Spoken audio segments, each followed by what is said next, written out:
all, good evening everyone here. Thank you so much for inviting me.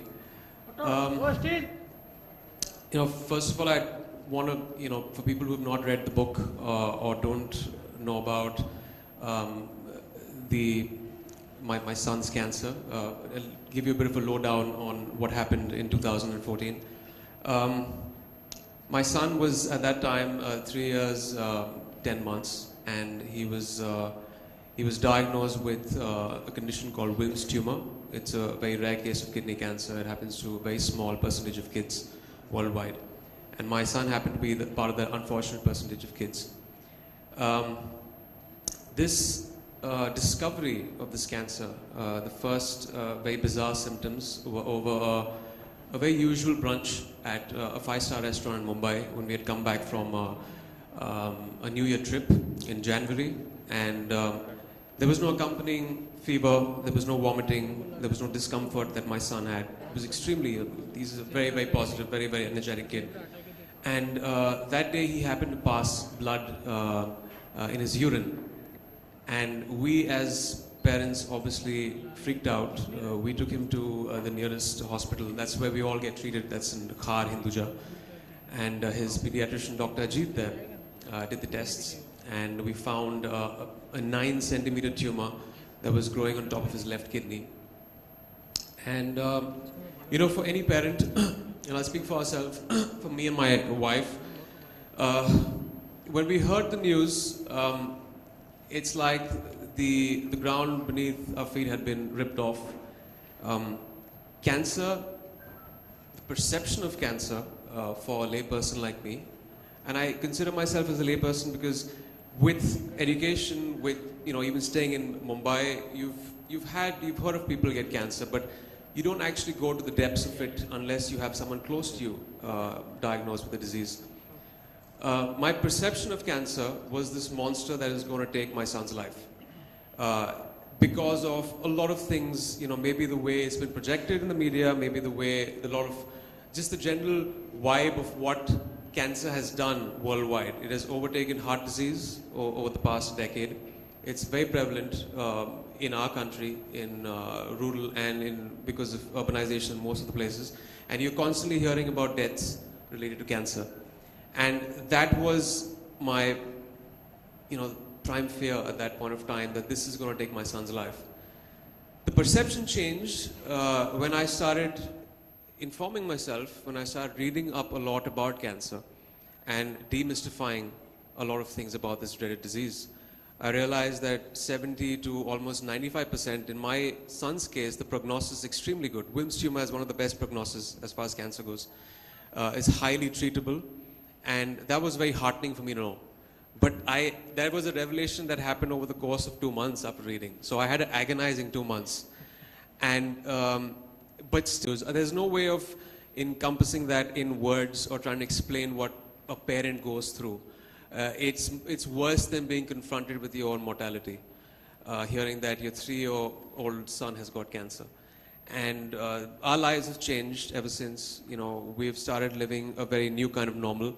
You make peace with the cancer in a way. It's this factor in the house. It's there in conversations that wasn't there. You can't wish it away.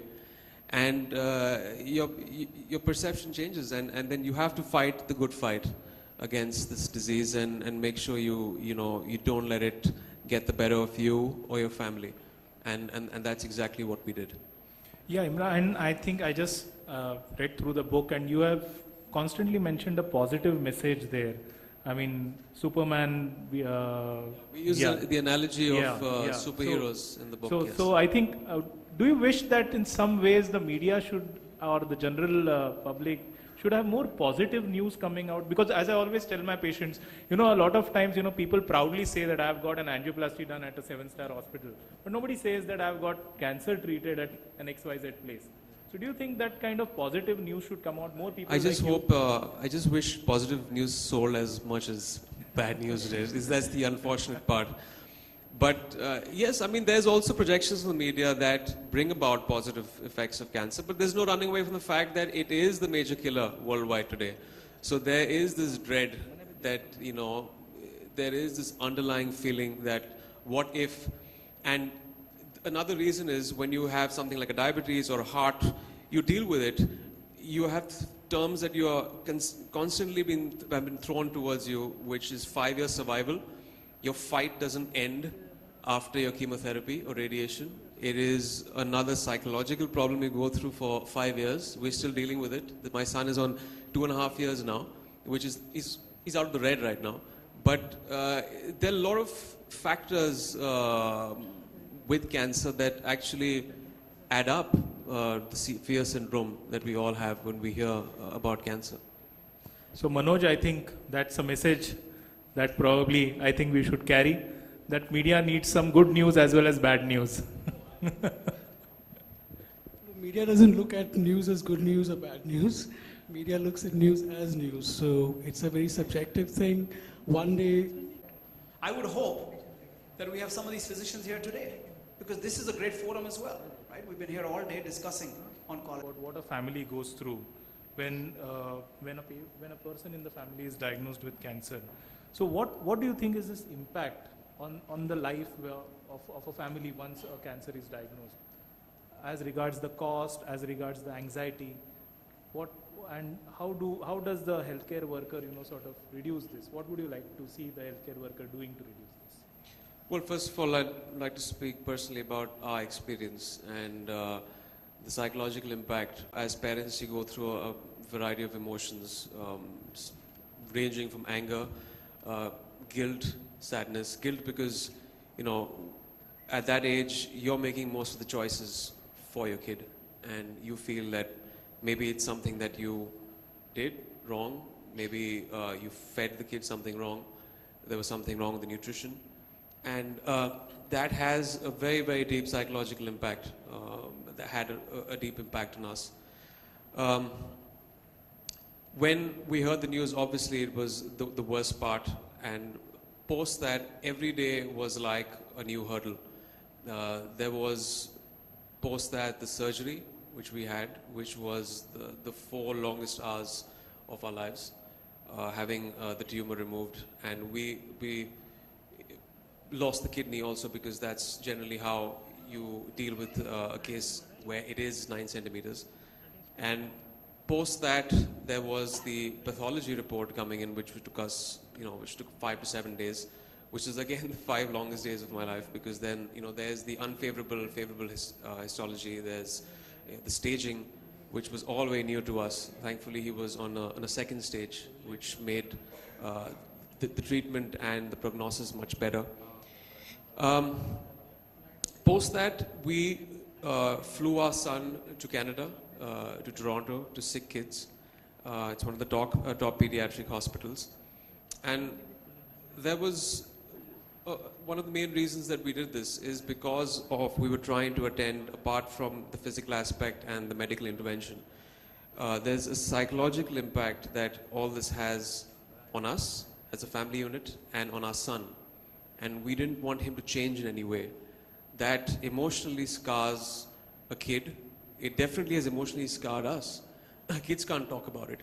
But that's something that we, I guess, lack in our country, is dealing with the psychological aspect of cancer. Talking about it, parents talking about it, trying to make the kid understand what the issue at hand is, because it's extremely complex. When my son was flown in, obviously there was great care in Hinduja, and he got the best treatment there. But there was still, because of the surgery, there was a psychological impact. And when he went there, his blood pressure shot up in the hospital in Canada. And they were equipped in dealing with that psychological aspect and calming him down. Ditto for us, because we also had someone to speak to through the entire incident. Another psychological impact was, we used to have nightmares. I came back to Bombay. I didn't get sleep. I was working here. I came back from my shoot after a month from there. I left my wife and my son when he was being treated there. And I used to get all of 1 hour of sleep in the night. And it was hell for me.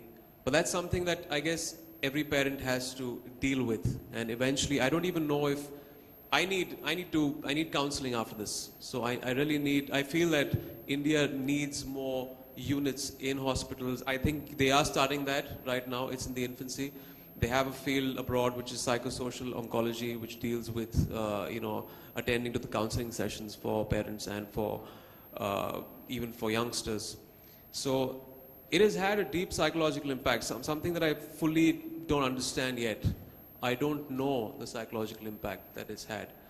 And as far as the cost goes, of course, my family could deal with it, but there is this huge problem, surmounting problem that you see in real India, in rural India, because I've got so much of fan mail on Twitter and on my mail after the book was written, that generally the cases are, there's a late diagnosis, there's no awareness there, there's illiteracy, they don't understand what cancer is, there's social stigmas there, and when they find the cancer, it is so expensive that it's untreatable, and they can't do it at that income group.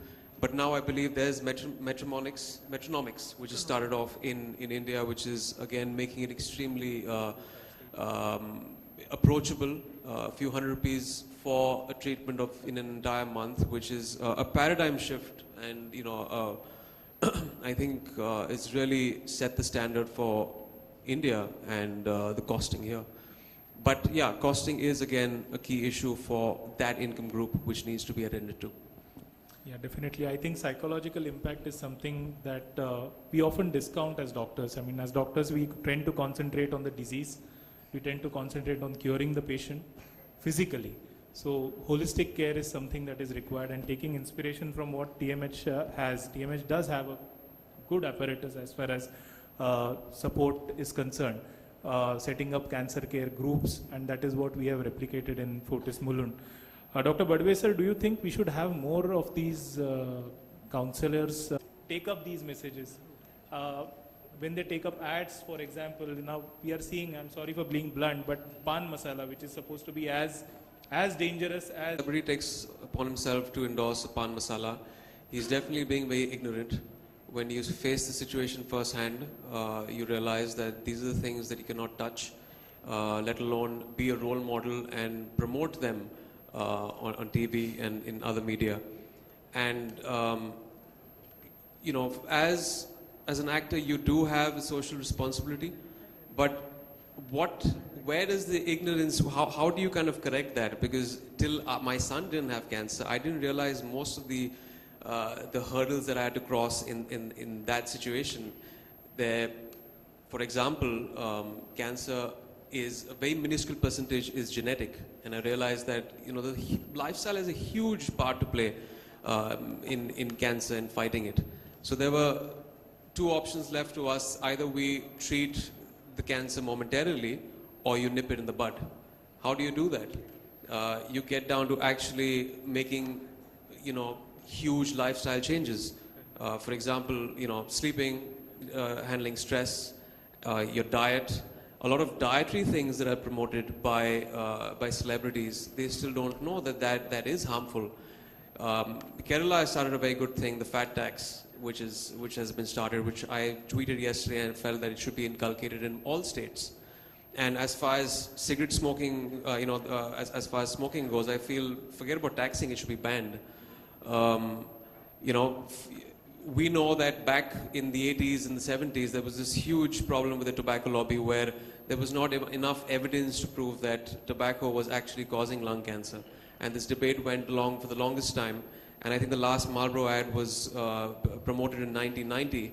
And after that, there was this thing on packages saying that it is injurious to health. Who is going to tell people, the system is not telling people that fast food joints, your burgers, your juices, all that is actually adding up. There are carcinogens out there. Who's going to inform people about all those things? So there's a lot of things that the system needs to put forth and say that these are harmful and this is cancerous. So that is not even there in our consciousness. That is not there in our awareness. Forget about in the rural areas. It's not there in education, educated sections in Mumbai. We don't know about it. After reading up everything, I've stopped sugar completely in my house because just like there was a ban on tobacco, very well soon enough the next decade you're going to know that sugar is one of the most toxic substances. I'd rather have a cigarette than have sugar, refined sugar. So these things need to come out in public domain and people need to know about it, which people unfortunately don't know and celebrities don't know. That's why they go ahead and probably promote a pop soda. I won't do that because I know what it does to the body. I know firsthand from my son's experience and and after reading about all of this. So That's really heartening to hear that. Talking about sugar, last year I had one symposium on sugar symposium for 3 hours. And that was a really revelation that how sugar is talked. 10 years down the line, how do you see India? well, first of all, I wish and hope there are more pediatric facilities here, because as far as when we had researched when my son was being treated, there's a dearth of pediatric doctors in India. Most of the kids are being treated by adult oncologists. So, and like doctor said, there is a pediatric facility coming up in Mumbai and hopefully in other states and other cities, which is very imperative when it comes to treating little kids. And of course, healthcare systems are burdened. I hope there is some kind of provision made to give satisfactory measures, funding to those patients that come from small towns and to support them. The main cause over there for surmounting expenses, like I've heard, is late diagnosis, which when it reaches that stage, it becomes very hard for them to kind of pay up, and then they eventually drop out of treatment. And one thing that I also realized when I went abroad for the treatment of my son, there isn't much emphasis in the medical world on the lifestyle issues of cancer. Everyone is going down the approach of, you got a problem, pop a pill. We have to make sure we educate people and make them aware on how do you address the causative nature of cancer. Why does it happen in the first place? If it is a lifestyle issue, what can we do in our lives? And we've seen, I've spoken to so many doctors in Mumbai. Kids are pouring in the last 2 decades, in the last decade. What are we doing? What has drastically gone wrong with the water we drink, with the food we eat, with the radiation levels? What is going wrong, and how do we address that? And the system needs to address that. So these are the things that have to be addressed by the medical world, so that at least you don't allow it to happen in the first place. Let's eradicate cancer and nip it in the bud. Instead of course, treatment options are very, very important, but let's make sure you at least bring in that awareness. Then, of course, if people know that smoking a cigarette will give them cancer and they choose to do it, then they're puffing the life away. But at least as far as kids go, there's the choice you make for them. So it's very important for parents also to kind of be educated, and for the government to do that. Avinash sir, I think we'll have this one regarding the vision. I think as Rajan said, if the federal support and the government support increases, I'm sure the infrastructure for this will definitely grow. Current 1.3% GDP has to go to at least 2 or 3. Then I'm sure all this will probably be better. But I think more, I feel is what is important for is that there should be more awareness in the public about understanding a cancer and living with it and fighting against it. I think today people should realize